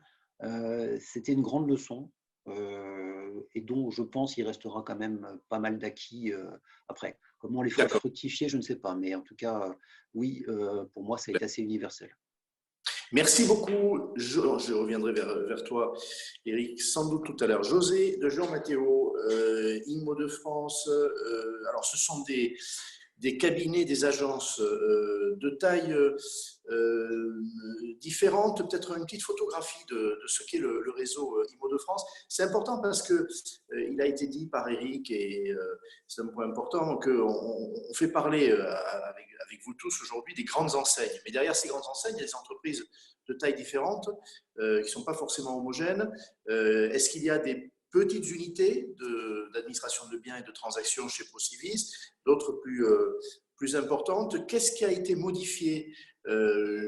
Parlons très clairement de passage à temps partiel, de télétravail. Qu'est-ce que vous avez envie de garder de tout ça? Est-ce que vous avez tiré des enseignements nuancés, hein, ce que dit Eric est nuancé, ce qu'on a entendu tout à l'heure aussi de Frédéric ou Stéphane est nuancé. Il y a bel et bien des changements de regard. Eric va jusqu'à dire je ne m'étais jamais autant trompé et on a tous modifié une partie de nos dogmes. Voilà, comment les choses sont-elles passées au sein de ton réseau et présente-nous un petit peu ton réseau de ce point de vue-là en termes de structure. D'abord, bonjour. Merci de m'avoir invité. Le son n'est pas fort. Il faut que tu fasses quelque chose. Je vais parler plus fort. Là, c'est mieux déjà. Voilà, parler plus fort n'est pas compliqué pour moi. Donc, je vais parler plus fort et de ce réseau. Alors, ce réseau est très multiple. Il y a à peu près 130 à 140 agences un peu partout en France. Ça va de structures avec 200, 250 collaborateurs à des structures de 10 collaborateurs, 5 collaborateurs dans certains sites très éloignés. Je veux dire par là que nous sommes très, très, très imprégnés dans le tissu,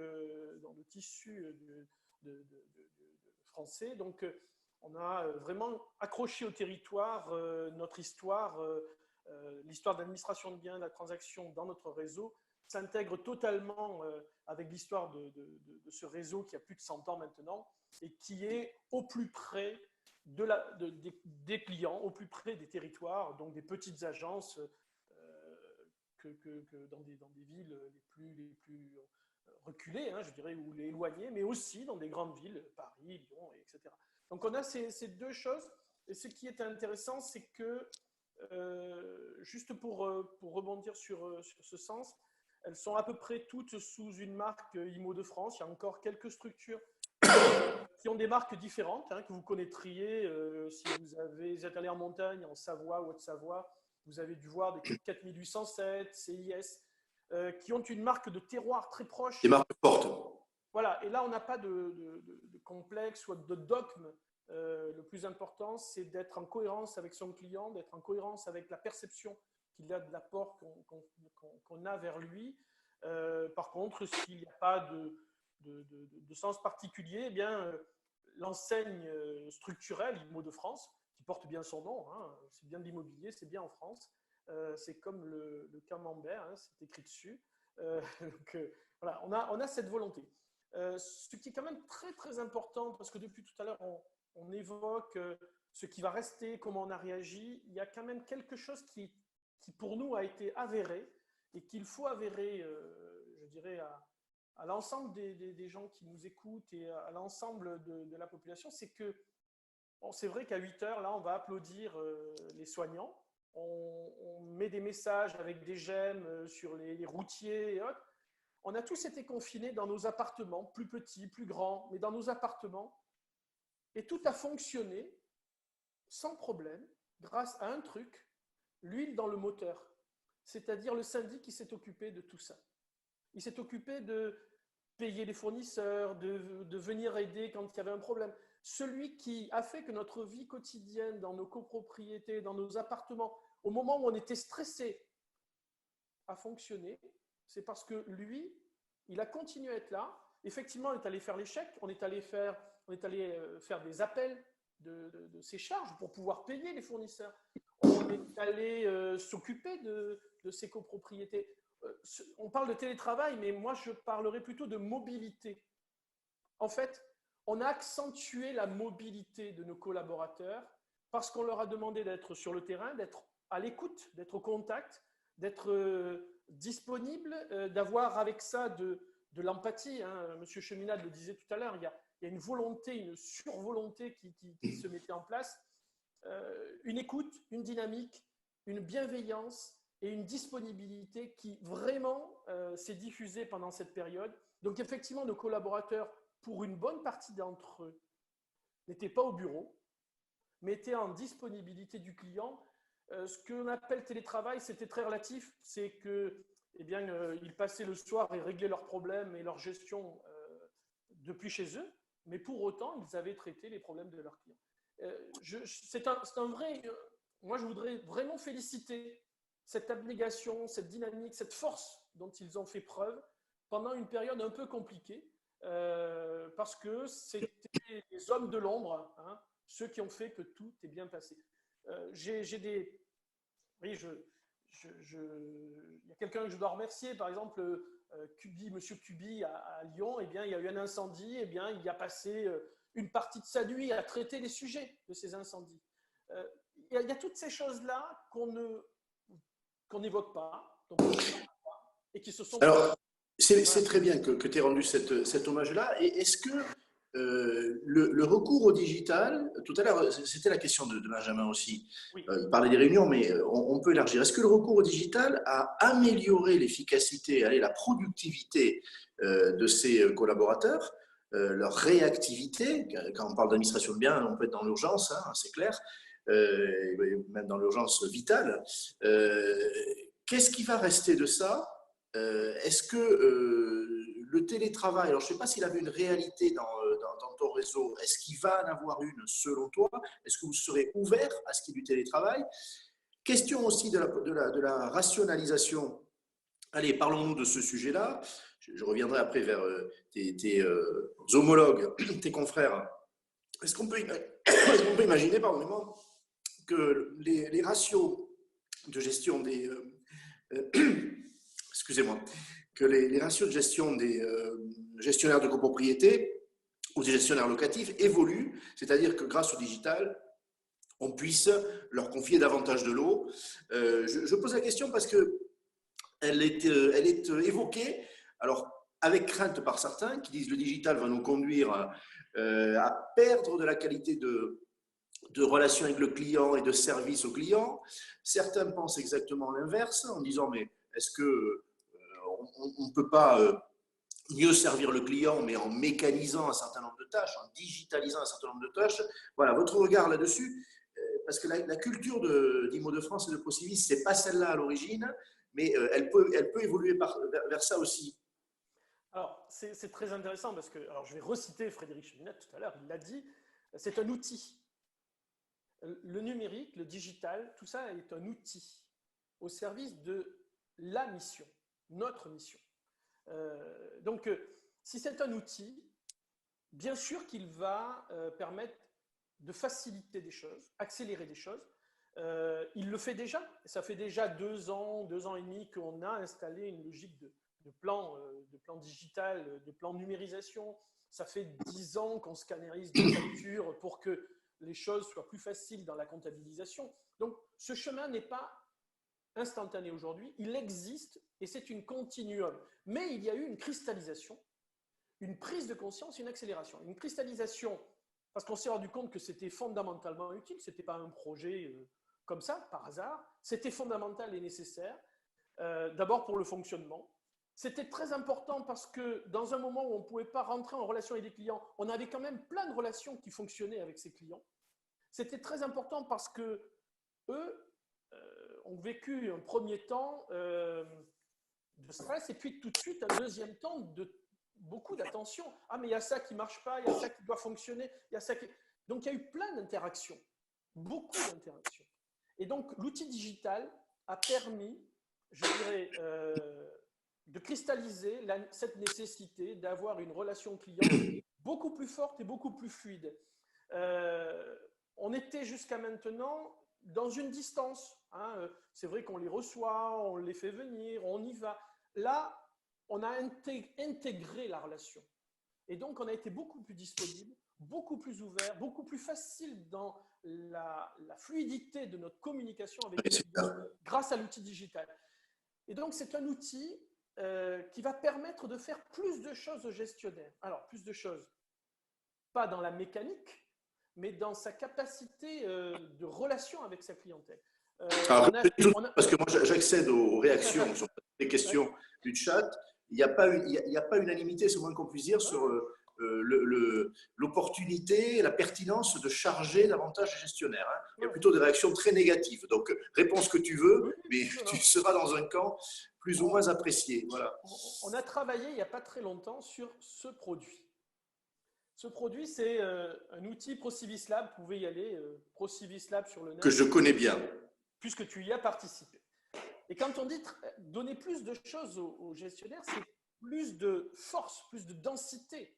C'est-à-dire, le digital permet de fluidifier certaines choses et de revenir au vrai sens de notre métier, s'investir dans le bien, dans le bâti et accompagner les individus. C'est-à-dire avoir ce rôle sociétal, celui que l'on souhaite, celui qui est fondamental, qui est de s'occuper du bien, de son entretien, de son maintien, de son fonctionnement et d'accompagner chacun des copropriétaires.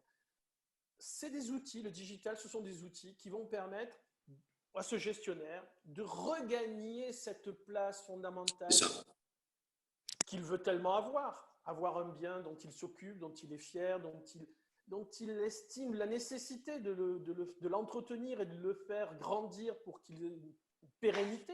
Ce rôle sociétal du gestionnaire, l'outil digital lui permet de l'avoir un peu plus. Donc, ce n'est pas forcément le charger en nombre, comme tu l'imagines, ou comme les gens ont pu réagir. C'est lui permettre de s'assumer.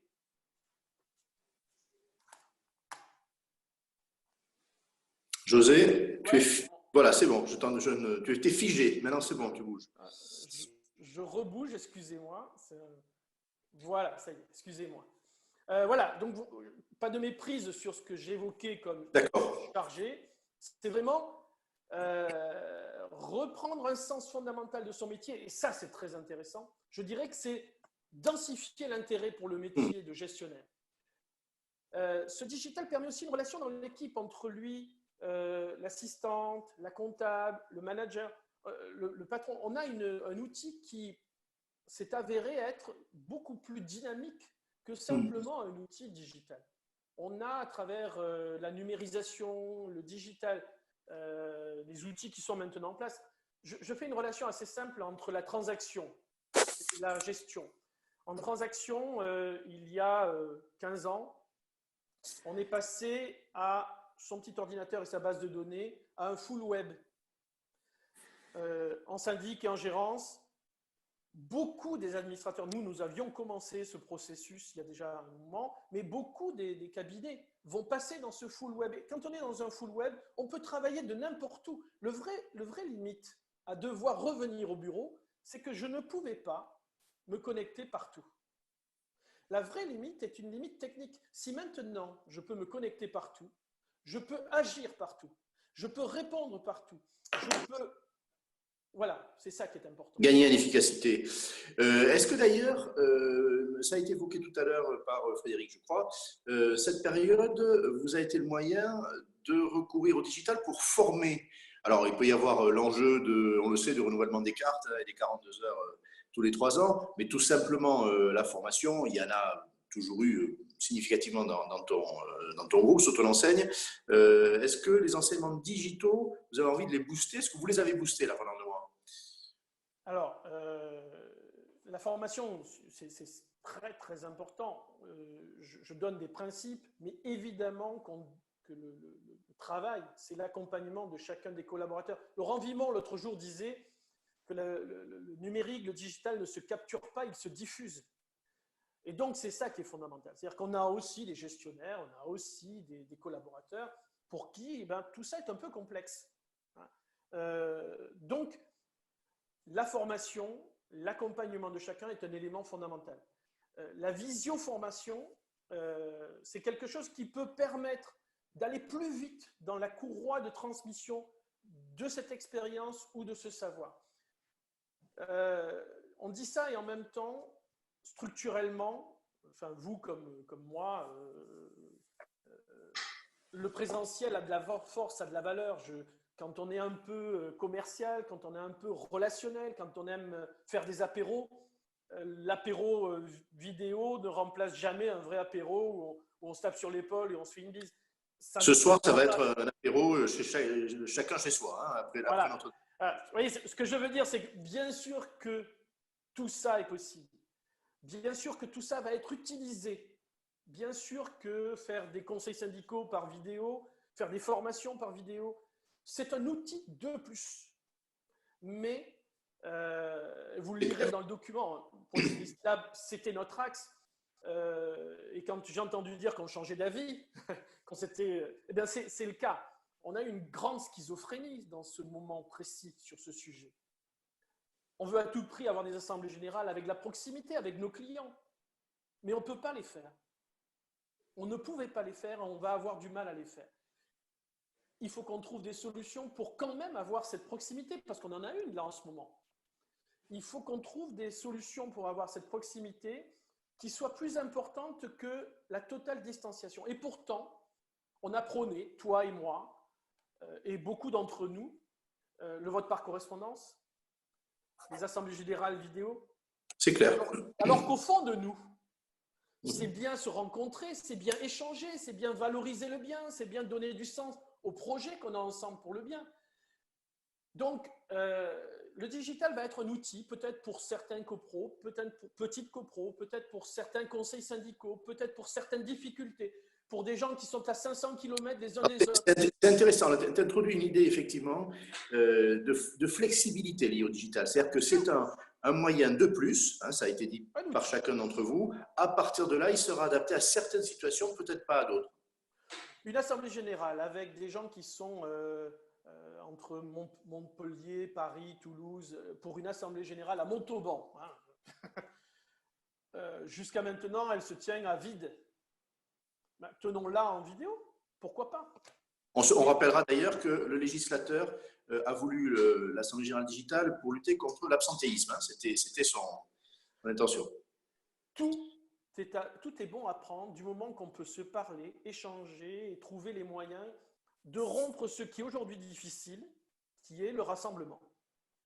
Je reviens, merci beaucoup José, je reviens vers Frédéric et Stéphane, et ensuite parce qu'on s'est imparti en fait 1h30 hein, pour ces réunions désormais, donc on a débordé. Il n'y a pas de problème. Hein. On a moins de problèmes que quand on est dans une salle physiquement réservée. On peut déborder, il n'y a aucun problème.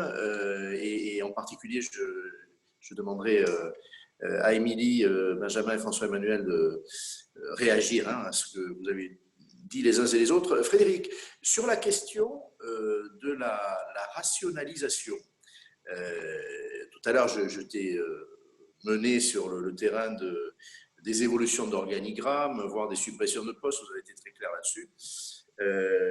Sur les ratios et sur ce que le digital permettrait de dégager de temps des gestionnaires et de façon à attendre d'eux qu'ils aient des portefeuilles majorés. On peut penser à la même chose en transaction d'ailleurs aussi, hein, location ou en vente. On peut dire, bon, ben, il y a des choses qu'on va digitaliser, des process, de relations avec le client, avec les prospects. Bon, de confiance, ben, on va attendre de la production majorée de la part des négociateurs. Voilà, cette liaison entre digital et productivité, est-ce que dans un groupe, bon voilà, Citia, aujourd'hui c'est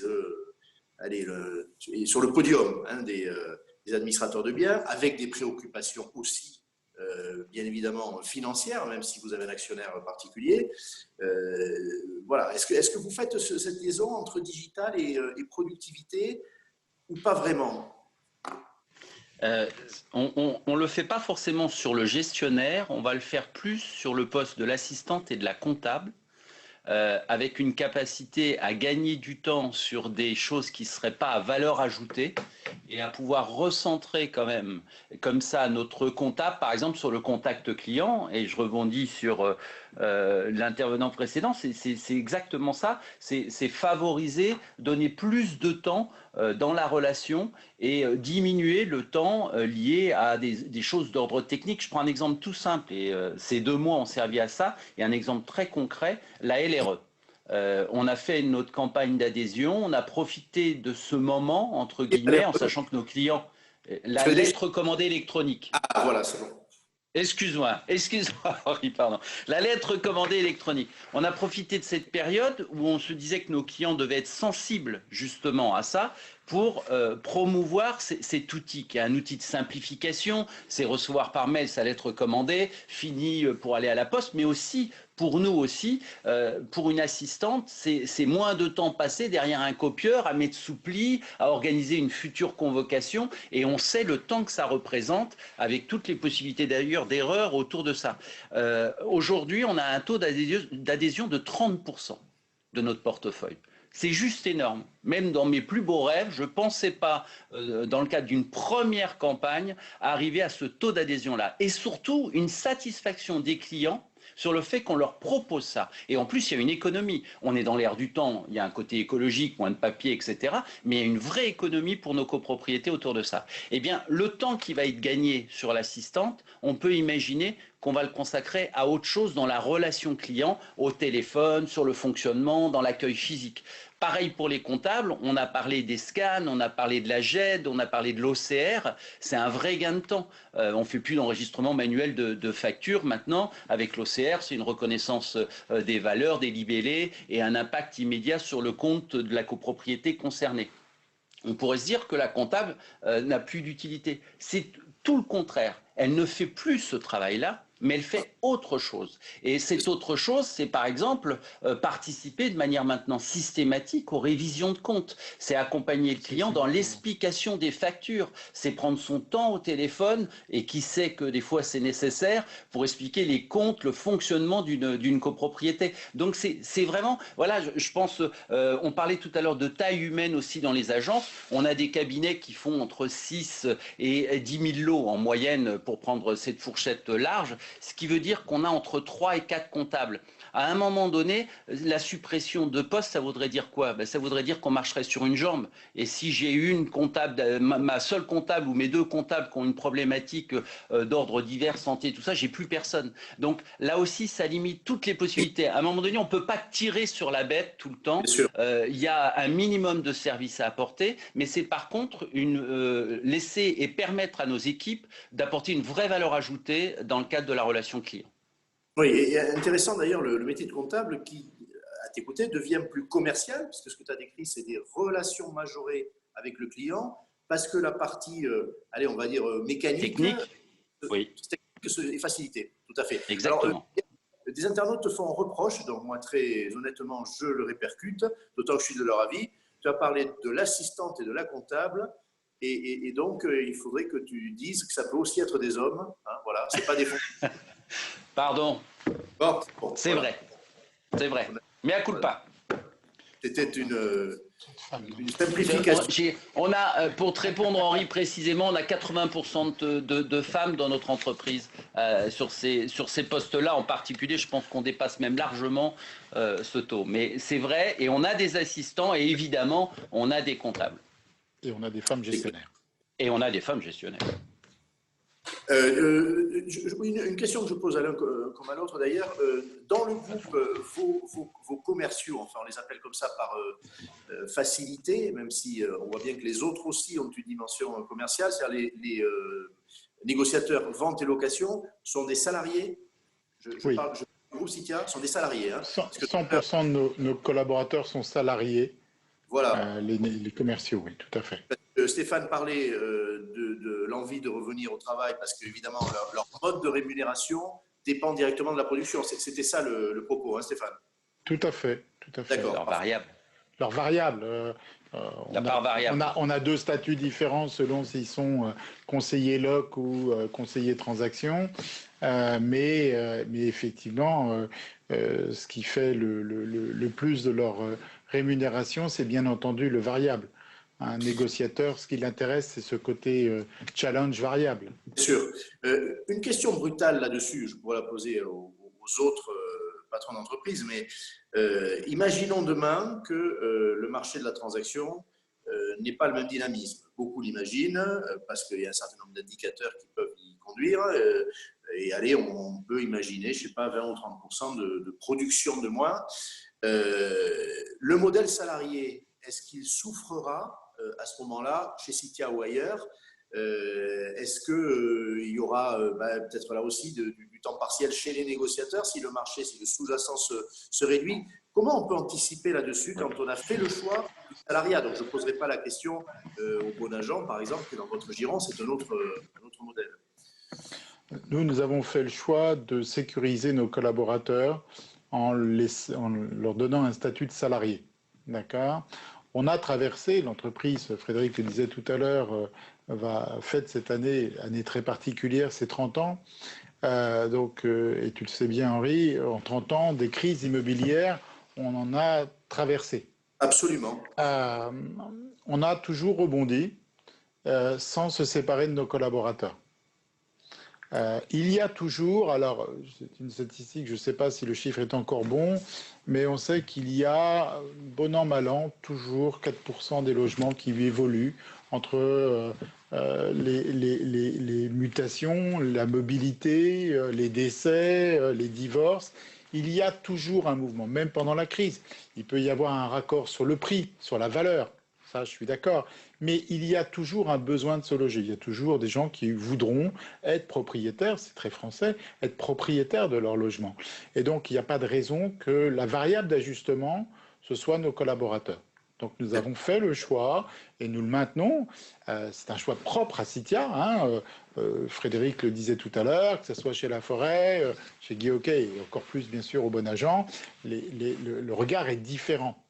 Mais chez nous, nos collaborateurs sont salariés, ils ne seront pas... S'il y avait un retournement de marché, alors je ne suis pas devin, mais les premiers chiffres que l'on a eus depuis 2 jours ont tendance à absolument pas aller dans ce sens-là. Au contraire, hein, ils sont même plutôt très rassurants sur le marché. Alors qu'après, il y a des ajustements de prix, comme je le disais, ça arrivera. Il y a des endroits, il y a des biens. C'est une conséquence, et on le sait bien, de ce que l'on vient de vivre. Il y a des choses qui trouveront moins preneurs demain, et donc on aura des conséquences sur le prix. Mais nous avons l'avantage d'être situés dans toute la France. Et que l'on soit à Sedan ou à Cannes, il y a besoin d'avoir des appartements qui se vendent et qui s'achètent. Le prix au mètre carré, je le conçois, n'est pas le même. Mais il n'empêche que nous, notre équipe à Sedan, notre négociateur à Sedan, il fait entre 60 et 70 ventes par an. Il n'est pas à 8 ou 10 000 euros le mètre carré, mais il gagne sa vie. Et il la gagne bien. C'est clair. D'accord, parfait. Donc, la réponse, en tout cas, de Citia est très, très claire. Merci beaucoup. Je vais donner la parole. Ils ont peut-être des questions, des relances, des objections à Benjamin, François-Emmanuel et Émilie, sachant que ce seront les derniers propos, parce que nous sommes hors du temps imparti, encore une fois, même s'il n'y a aucune gravité. Et on fait ce qu'on veut. Je vais laisser François-Emmanuel et Benjamin intervenir, puis je conclurai. On va le faire donc dans le sens inverse. Je vais prendre la parole. En vous entendant, j'ai le sentiment aussi que les habitudes de consommation changent terriblement.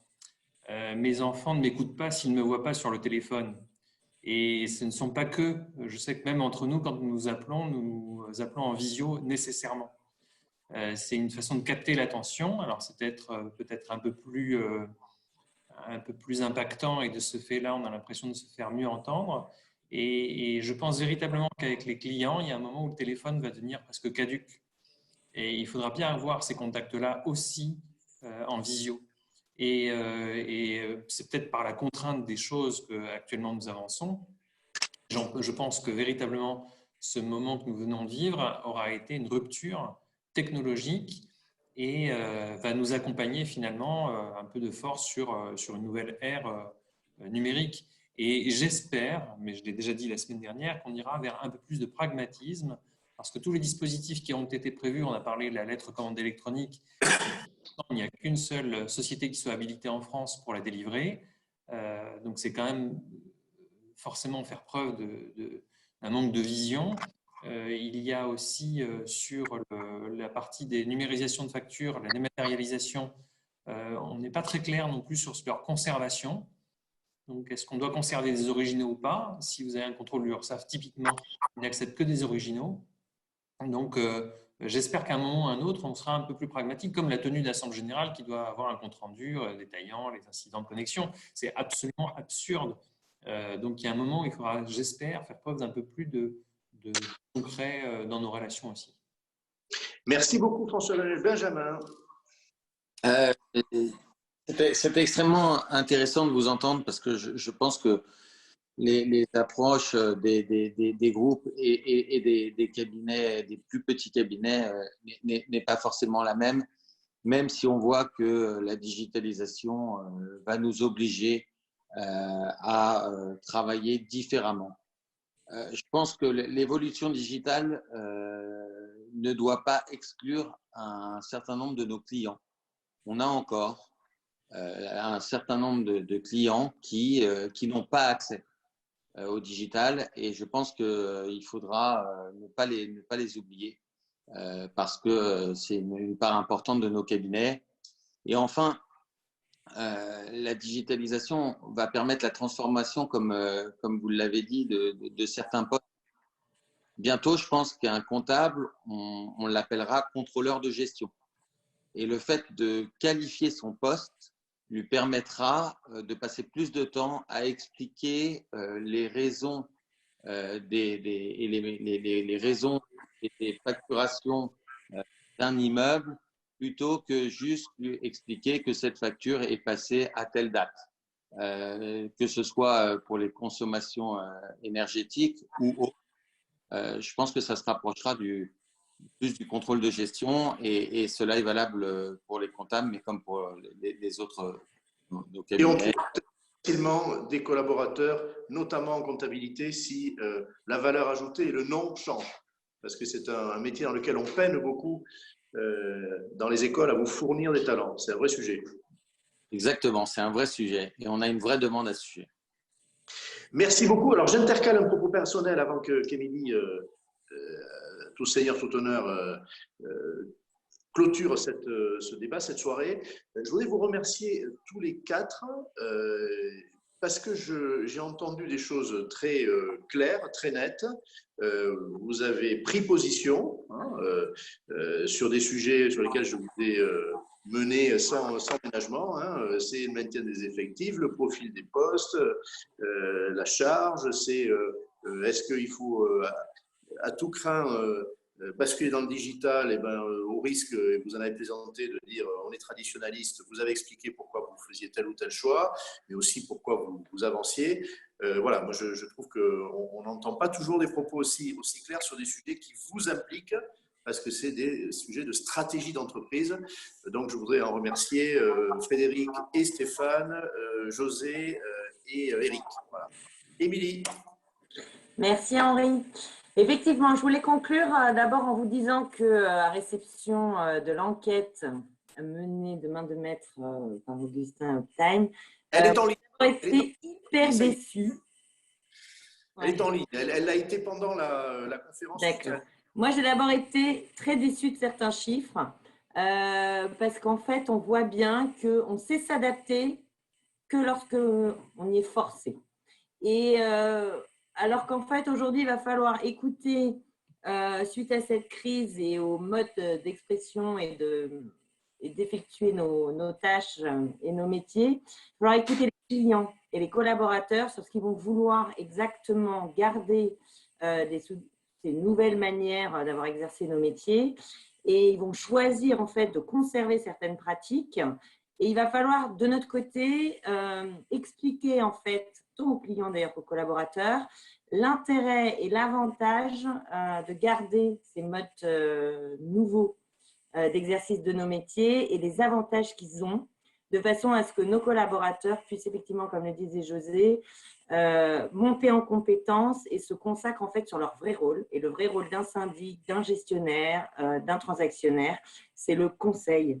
Et c'est de s'adapter et d'adapter en fait l'exercice de son métier à la personne qu'il a en face de lui, qu'il l'ait en visio ou en physique. Voilà, ce sera mon mot de la fin. Et j'espère vous voir toujours aussi nombreux pour la prochaine conférence du 2 juin. Merci à tous. Merci beaucoup. Apéritif maintenant, chacun chez soi.